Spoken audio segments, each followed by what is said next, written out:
Hi everybody, welcome to the Property Podcast. I'm Rob B, of course with Rob D, and you're listening to episode 246. Now, we all know that the North is far superior. End of podcast.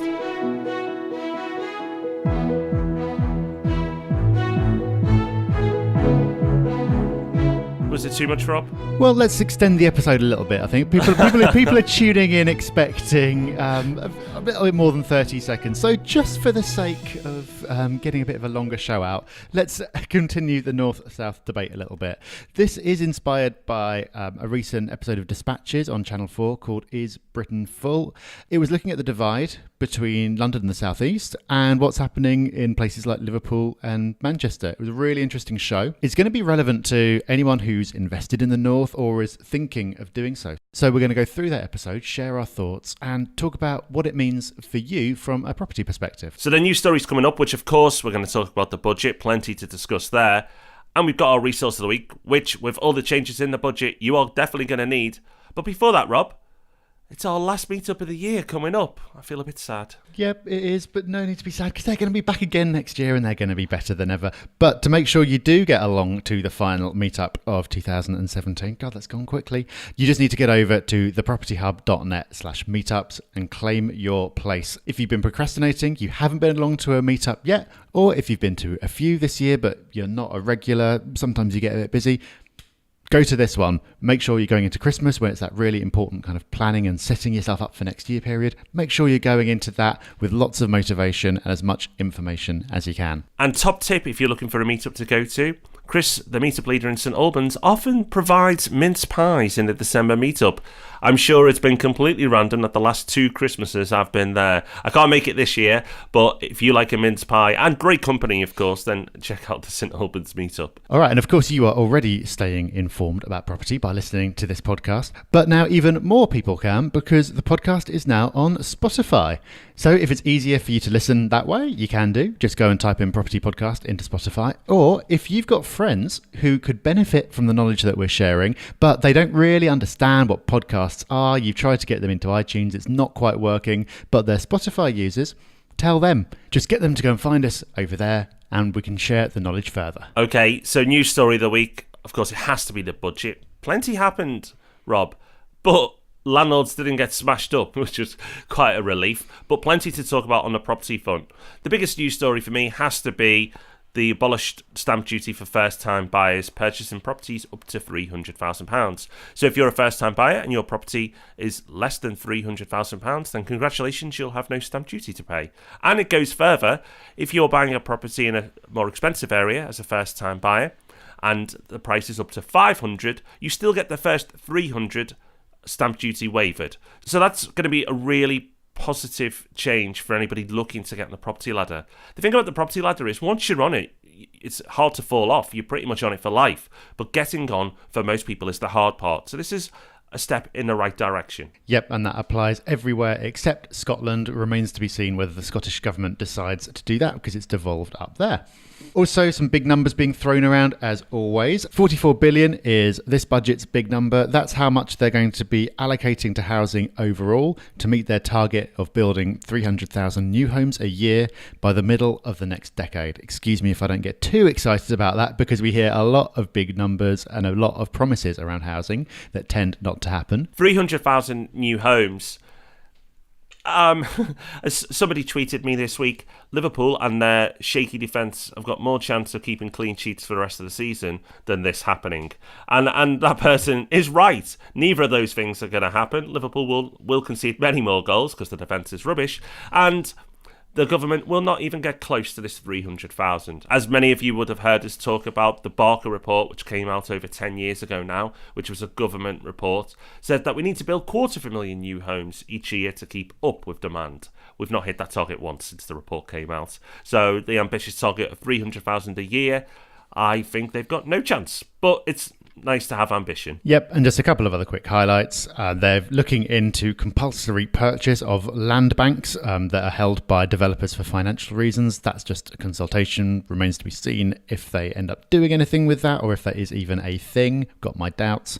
And they're also looking into delays between planning permission being granted and construction of a development starting. So that's something else they're going to be looking into, and we may hear more about, or it may turn out just to be a headline. We will see. So stamp duty is the big one. There's a few smaller ones in there, but the main thing is nothing targeting landlords. Hurrah! So we've escaped this budget with no more pain. I think we can take that as a positive. And the stamp duty changes, while not radical enough for us, are a step in the right direction. So overall, not a bad budget. Okay, so for our main topic this week, we're looking into the North-South divide. As I said at the top of the show, this is inspired by an episode of Dispatches on Channel 4 called Is Britain Full? And in the show notes, we will link that up. So if you want to go and watch the full show on Channel 4 Catch-Up, you can do. So we're going to look at what this means. But before we do that, we need to understand exactly what the situation is. So to start with, here's what the show had to say about what the problem in the north currently is. Our estimates reveal that in the north of England and Scotland, the three largest cities have actually decreased in size over a 95-year period. Manchester by about 25%, and Liverpool just under 40%, and Glasgow by just over 40%. Across these three cities, almost 1 million people have left. Okay, so the population of some of the North's biggest cities has fallen radically, yet the population of the country as a whole has gone up. So, mystery here. Where's everyone gone? While Liverpool shrank over 95 years, London exploded by 1.4 million. And we discover our population imbalance could get worse. By 2039, Liverpool is forecast to grow by just over 42,000. That's a drop in the ocean compared to the almost 2.2 million expected in London, which could have 11 million people by then. Okay, so we're starting to piece this together now, but let's dig into the detail. Let's listen to a student, and they sound like they're from my neck of the woods, talking about her future and where she's going to live. I don't think in 3 years' time I'll be in Liverpool. In my heart of hearts, I don't particularly want to go to London. I mean, I will go wherever the job is. There isn't the infrastructure in place and there isn't the opportunities that there are down south, so why not go somewhere where you're going to be given the opportunities to develop yourself in a multinational firm. So she's not alone. 25% of people who are currently students will end up working in London. So obviously London is drawing people in. Young people who are getting qualified, they're looking for their first job to build their career. They're not doing that in the places they're studying. If they're from the north, they're not staying there. If they're studying in the north, obviously loads of massive, very successful universities in the north, but they're not staying there. They're all coming to London. London is where loads of stuff is going on. It's where all the companies are. It's where most of the jobs are. Why is that? In short, it's something called agglomeration effect, which you might not have heard of before, but you probably have heard of economies of scale. Basically, the more of something you've got, the cheaper it becomes. This is like the sort of macro population version of the same thing. When you've got a big city, everything's closer together. Therefore, there are lots of businesses in the same industry who can trade with each other more easily. Everything's closer together, so there's smaller distances to transport goods. And also, from a population point of view, people like to live where there's lots of things going on, where there's lots of employment options, lots of leisure options, lots of different types of people who they can interact with. So the bigger a place gets up to a certain point, the more attractive it is for individuals and the more attractive it is for businesses. So this is almost like a vicious cycle. London has got more and more popular over the last 100 years. Therefore, there's more and more there. Therefore, more and more people come. And that is to London's benefit, population-wise at least. And the migration from northern cities just continues faster and faster because there's ever less going on there and ever more going on in London. So all this sounds pretty awful, or you could say pretty grim. So what can we do about it? What can the government do about it? What needs to happen? So the Dispatches programme spoke to different people and came up with a few different suggestions for things that could be done to improve the situation. Now, one of those suggestions was immigration. sounds weird because we've had this whole debate and a lot of people in the country seem to think that there's too much immigration. But that immigration, largely speaking, is going to London. So one suggestion is local visas. So you can come and work in the UK, but that visa is tied to a specific geographical reason. That's one suggestion that was in there. Another suggestion was incentives to keep graduates local. So we already talked about the fact that when people graduate, 25% of them will end up moving away and living in London. So incentives and apprenticeships done locally to keep graduates local and stop them from moving, which I think would make a big difference because that's people building their careers there. If the graduate's there, then I think the jobs will go there as well. And you'll have companies basing themselves not just in London. So that's a couple of suggestions, but the really big one, Rob, I think, is around transport. That's such a big issue. For me, those two could make a nice difference, but it's transport that's the game changer. It really is. There's two clips for you now. This first one really highlights the problem. This is somebody speaking from Liverpool Waters, Peel Ports. Liverpool Waters is a huge investment going into Liverpool, and the recently upgraded docks there are now taking in state-of-the-art cargo, something they've been unable to do for decades. But listen to what they're up against. What are the barriers to success now for you that are outside your control? Okay, well, I guess the answer to that is connectivity. So, we've recently built a facility here that serves a customer in West Yorkshire. That journey time for freight today can take 10 hours. 10 hours from Liverpool to Yorkshire? 10 hours from here to Yorkshire, yeah. That's for freight, of course. So that is not conducive to good business. But it doesn't have to be that way. It sounds pretty shocking, and it is. It doesn't have to be that way. Listen to Lord O'Neill now talk about the simple solution to most of the problems we've talked about. 40 miles either side of Manchester, you have Liverpool, Leeds, Sheffield, and all those towns and some cities between them. If you can do stuff to connect all those people together, both as producers and consumers, hey, presto, easy. Just like that. Just like that. And that's the thing. HS2 is a great start because it means that the north becomes commuter distance to London. But it shouldn't be, let's just make everything quicker to London. It should let's make the north the powerhouse that it needs to be. HS3 has to happen.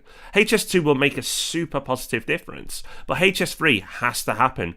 For the reasons, Rob, you were talking about before, about how it's benefited London. Yeah, exactly. The whole agglomeration effects I was talking about. London has lots of things going on, therefore more things start going on, and that cycle continues. There's no reason why you shouldn't have that in the north as well, because you've got a few, at least 3 or 4 major population centres that are really close to each other, but they're just not joined up. If you link them up so it was easy and quick to travel between them, then you've basically got then one massive population centre which would have all the benefits that London currently enjoys, and therefore more and more people would come, which means that there's more going on, there's more employment, it's easier to make and sell things, and that cycle would benefit the north. At the moment, because they're so disjointed, individually they just can't compete with the power and the draw of London, but together they could, and transport is the way to make that happen. At the moment, unfortunately, though, the government doesn't seem to have got the message about this. There's a lot of spending going on transport, but it's not necessarily going where it should. The amount the government has spent on transport in the north compared to London remains vastly different. In 2015, £376 per person was spent in the north, while in London it was almost £1,000. And from 2016, it's predicted that spending in the north will be £427, compared with almost £2,000 per person in London. Amazing stats there. The government talks about the Northern Powerhouse and investments in the north, but they really need to do better. They're starting from such a low base that they just have to improve. For example, the Trans-Pennine route is terrible. They've scrapped plans to electrify that line, but they found £30 billion to allocate to Crossrail too. Now, that's probably needed as well. I'm not London bashing, I live in the south. But 30 billion, and then you can't build HS3. HS3 needs to come first before building another Crossrail, or build both. But the difference is shocking, and I'm not the only one who's angry. Listen to what Andy Burnham's got to say. We've seen an agenda for a meeting at the Transport Ministry which talks about future investment in the railways as being unsustainable. You know, there's worries about that. Does that worry you? Yes, it does worry me. And I don't think the Department for Transport are behind us. They never really have been in the north of England. And the real problem is, in our country, with a centralised political system on Westminster, the London view of life dominates. It dominates all the decisions. It's about time we got our fair share. Okay, so it's about time the North got its fair share, according to Andy Burnham. We agree, by the sounds of what we've talked about. But will it? That is really the big question as we come into talking about what it means for property. Because we hear this all the time when we're talking to people who are from the south, but they've been effectively priced out or they can't get the returns they want. They look to invest in the north and they're asking, like, is there tenant demand in the north? And yeah, of course there is. There are millions of people who live in the north. There are jobs. There are small pockets that are basically completely empty, but you can, of course, invest very well in the north. But there's still this kind of sneaking suspicion that London gets all the attention. London's where the growth is going to be and where there's more potential. However, for investment reasons, that means that there's loads more upside in the north. It's already a place that we are investing in, that we've been talking about a lot, that's growing very nicely in terms of property prices and that a lot of people are catching on to. But there's still absolutely tons of upside. But London is massive, but it's already really expensive. Everything's already priced in. In the north, it's already doing quite well. But if you believe that the political will is going to be there to encourage business and encourage infrastructure, it hasn't been so far, but it's been talked about more and more over the last few years. If you think that that's actually going to come to something and the political will is there, then there's even more upside in the north. So in terms of investment, you'd think, well, if you're putting your money up there rather than in the south, you're going to get better returns straight away and you could have stronger growth. Because there are signs, Rob, that things are turning around. Yeah, take Manchester as a case point. It's bouncing. Manchester is really, I'd describe to many people who don't know the North well, it's like the London of the North. The economy is doing very well. Property prices are doing very well. Investments, they are doing great at attracting investment. Multiple £billion projects going in there. Businesses relocating from London to Manchester, BBC, for example. There's loads and loads going on in Manchester. Now, Manchester's one place in the north. It is not the north. So Manchester's a great example of what can be done if you get it right. But other areas in the north need to take note. And the government needs to help other areas do well. Otherwise, Manchester will just become the London of the north and absorb everybody like London has in the southeast. The same things will play out if they don't do the things we've talked about. So there is a lot going on. There is a lot of opportunity. But a point that became really apparent from watching this program was how important it is to get the location right, because there are so many areas that are still deprived or where the population has massively decreased and nothing's been done about it yet. There was a clip where they were showing whole streets of boarded up houses in Liverpool, and that didn't shock me because I've been there, I've seen it for myself, but I was watching it with my wife and she couldn't believe that there are whole streets, almost entire areas where there's just nobody living there. And I think most people don't realise that that actually is the case. Now, obviously, if you're listening to this podcast, you're going to be smarter than to go and buy a house slap bang in the middle of a street that's completely empty. But that's just an extreme example. There are plenty of areas where if you're not careful, you could go and go, oh, that looks cheap. I'm going to go and buy there. The return must be massive. And then find that it's not quite what you thought it was. So be careful. Even when we say Manchester, Manchester is a big place. There are areas that you would want to invest. There are areas where you definitely wouldn't want to invest, and a lot in between. So you've got to pick your area carefully. The good news is things are turning around as they are already. As Rob said, it started from a low base point. Really, from 2000 onwards, the investment in the north has been happening. It was neglected for decades before then. And the populations of all these places have been growing since then as well. So it's reversing that trend. But more needs to be done. Manchester's a great example of what can be done. A real shining light for the north. And God, this really hurts as a Scouser to say so many nice things about Manchester. But it really is a great example of what can be done if you invest money into an area. Investment's so important, so make sure you listen at the end to find out what next week's podcast is about, because you really need to listen to that one as a follow-on from this episode. But Manchester, great example of what can be done if you get it right. The rest of the north, yes, it's improving, and yes, there's investment there, but more. HS2, great. That improves things massively. A game changer, you could say. But HS3, well, people wouldn't even need to bother going to London if they built HS3. So fingers crossed that happens and we have a more balanced country. Prime example to kind of sign off on this point is look at Germany. Germany doesn't have one dominant city because the transport links are so good and the investment is so balanced that Germany has really strong cities across the country. And that's why Germany economically, one of the many reasons they're so strong, because they've got a really well-balanced economy across the whole country. Germany shows how it can be done, where we can get to. Now, you may have your biases, but Germany does, on an economic level, consistently outperform the UK. So we can definitely learn from them. Review of the week time. And yes, we've got another one because we've got so many lovely listeners. And this week we've got Andy who's left us a review. Absolutely essential, and in brackets, and free resource of information for property investors. No matter what your experience is, property guru or complete newbie, you'll definitely find a whole heap of great advice here. It's presented in a fun, no-nonsense way, and every episode has some great tips. Absolutely recommended. Keep up the good work, Rob and Rob. Well, thank you, Andy. Thank you for your review. Right, we promised you a resource of the week, and we always deliver. This week we were talking about the budget, and the BBC has got a really good budget calculator so you can find out how the budget will affect you. We've already given you the big news, which is thankfully, as a property investor, it won't affect you as much as past budgets have. So more into the realms of beer and wine, income tax and all that sort of thing.